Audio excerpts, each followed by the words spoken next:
Salve galera, tudo bem com vocês? Quase 1 da tarde aqui deste dia 6 de fevereiro, né? O pau vai quebrar hoje no Rio de Janeiro, né, rapaziada? Eu tô aqui na Zona Oeste, tô aqui em Bangu e peço até desculpas aqui pelo cenário, mas aqui é um lugar mais sossegado pra gente poder gravar. Mas, cara, o negócio é o seguinte, né, cara? Só hoje a gente vai ter aí, né? Tudo bem, Botafogo só joga amanhã, né? Botafogo joga apenas nessa segunda-feira contra o Nova Iguaçu às 9 da noite no estádio Newton Santos. Mas hoje no Newton Santos tem Flamengo e Fluminense, às 4 da tarde, e às 3h30 tem Vasco e Madureira no Conselheiro Galvão. Ou seja, o pessoal vai colocar 3 das 4 grandes torcidas do Rio de Janeiro para circular na mesma linha de trem, né, cara? Que 3 estações de trem separam a estação do Newton Santos, a estação de Madureira, que dá acesso ao estádio do Madureira, para se encontrar. Né? Então, acho muito difícil que alguém tenha feito isso de ingenuidade, despreparo ou por desconhecimento. Então vamos ficar atentos aí, né, cara, porque isso pode ter alguma coisa aí por trás disso tudo, né, pra realmente fazer a galera brigar, né, isso pode até acabar sobrando pro Botafogo em termos de punição de mando, torcida única, eu não quero isso, né, enfim.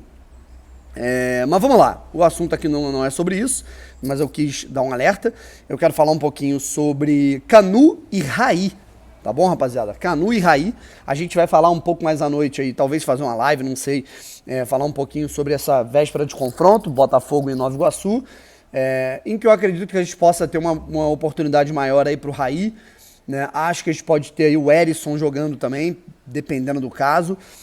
Acho que Felipe Ferreira e Vitinho podem ser os sacados em relação aos últimos, ao último jogo, né? Mas isso é um papo para mais tarde, beleza?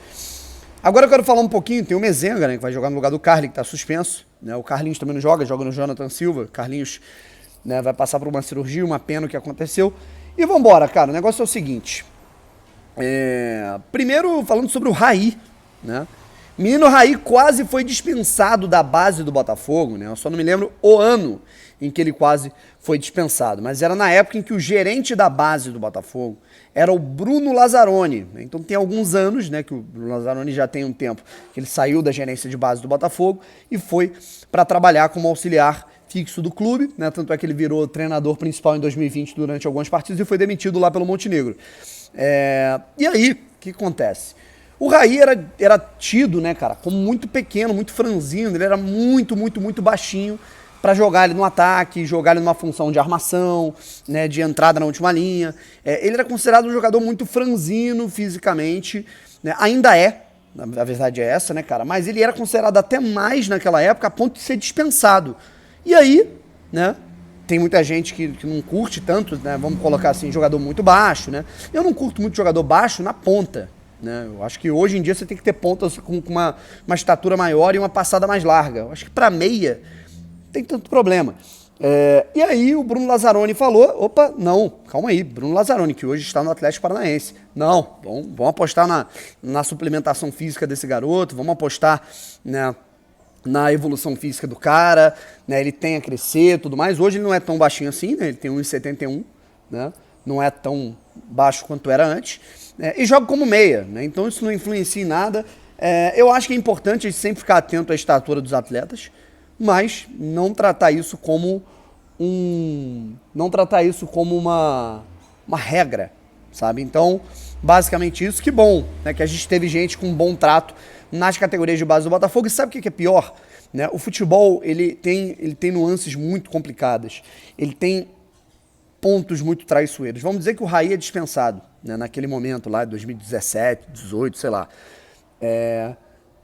Tava arriscado, sei lá, ele desanimar, aí entrar na base de um clube menor, e aí ficar rondando, e virar um jogador ali, vamos dizer, não muito badalado, virar um jogador ali de clubes medianos, pequenos, e aí todo mundo ia falar, lá, o Botafogo acertou em rescindir com ele, o Botafogo acertou em dispensá-lo, né?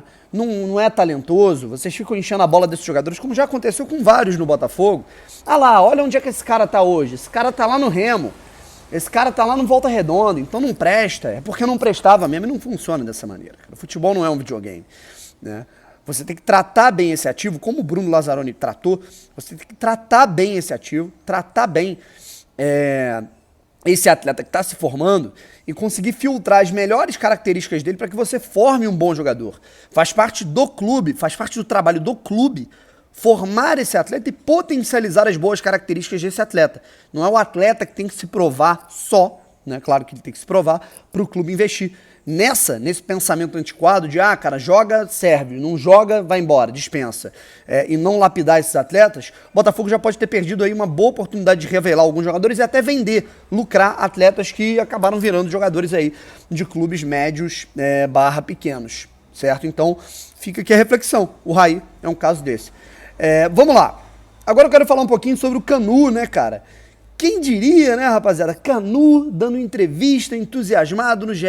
Globo, ao Globo Esporte, a aba do Botafogo no Globo Esporte, falando em renovação, falando em felicidade, falando em continuar no Botafogo. Como as coisas mudam, né, rapaziada? E tá aí, ó. Canu, que eu acho interessantíssimo que o Botafogo renove também. O Canu, primeiro vamos ler aqui algumas palavras dele, né, cara? Após o primeiro gol, o Canu celebra, né, foi a manchete que tá aqui no GE. Canu celebra a possibilidade de ajudar a reestruturação do Botafogo. Entre aspas, não tem preço. Zagueiro desencanta contra o Madureira na virada por 4-2. Tem paciência para renovar e considera que principal mudança do clube em um ano vem de fora para dentro, né? Então, é basicamente isso. Deixa eu ler aqui essa parte aqui do Canu. Né? Ele tem duas partes ali de falas, né, que ele responde. Abre aspas. Realmente, 2020 foi um péssimo ano. Pensava que não teria mais como continuar pela marca que ficaria, né, dele no próprio Botafogo. Sempre iriam me associar ao rebaixamento, por mais que eu fizesse diferente. Isso é verdade. Tem muita gente que o associa ainda ao rebaixamento, mesmo o cara se provando que é um ótimo jogador, que é um cara que pode agregar, né, muita gente só associa ao rebaixamento. Uma ferida que em muitos ainda não cicatrizou, isso é verdade. Mas hoje me sinto leve e feliz pelo caminho que o clube está conseguindo trilhar após isso tudo. Eu estar presente nessa reestruturação do clube não tem preço. E aí vem o mais importante, tá? Vem o mais importante. Aí ele fala o seguinte: hoje o clube passa por um processo de reorganização. Estamos tentando entender e ajudar da melhor maneira para que isso ocorra o mais rápido possível e o novo dono consiga fazer um grande trabalho. Bem diferente do que o Canu fez na última entrevista em que ele saiu de campo contra o Madureira, dando uma entrevista com um semblante meio preocupado, que o grupo estava preocupado com essas mudanças. Eu acho que um cara com uma liderança, ele não pode falar dessa maneira, né? Que, estamos preocupados. Ele não tem que ficar preocupado, ele tem que jogar.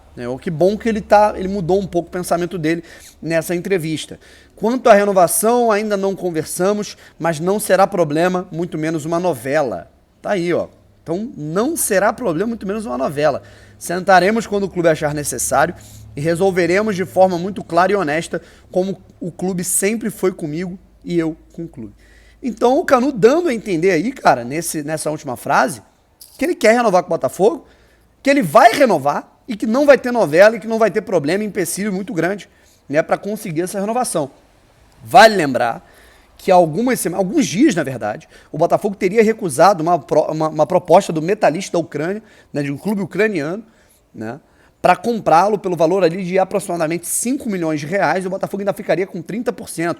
A equipe do John Textor falou: não queremos vender o Canu nesse momento, não queremos nos desfazer das peças que temos, o investimento está chegando. Deve ter batido um telefone pro Canu, meu amigo. Alguém deve ter batido um telefonema para ele. Meu querido Canu, hello Canu, né? How are you? Né? Deve ter rolado uma parada dessa. Meu amigo, vamos conversar. Sei que você queria ir embora, porque você não tem perspectiva aí de, sei lá, ganhar mais, de ficar no clube. Você quer ter um mercado maior. Tu vai fazer isso no Botafogo. Vai renovar, vai ter uma questão de valorização, vai render tecnicamente nos próximos anos, é um cara importante pela sua liderança de grupo e, para completar, ainda vai ser vendido por um preço maior do que esse de 5 milhões de reais, de 1 milhão de euros que foi oferecido, e talvez para um mercado ainda mais vantajoso para ele, certo? Então, eu acho que essa movimentação pode ter sido interessante. Alguém pode ter dado um toque no Canu, querido. Vai renovar, vai continuar morando no Rio de Janeiro, vai ser uma peça importante para o clube, pode ganhar mais e a perspectiva de você ser vendido para um cenário melhor, né, de uma maneira melhor, vai se tornar maior você ficando aqui no Botafogo e rendendo num time muito mais competitivo, que é a possibilidade que o Botafogo tem nesse próximo semestre e também nos próximos anos, principalmente. Valeu? Tchau, gente. Mais tarde tem papo sobre o Botafogo e Nova Iguaçu. Fui!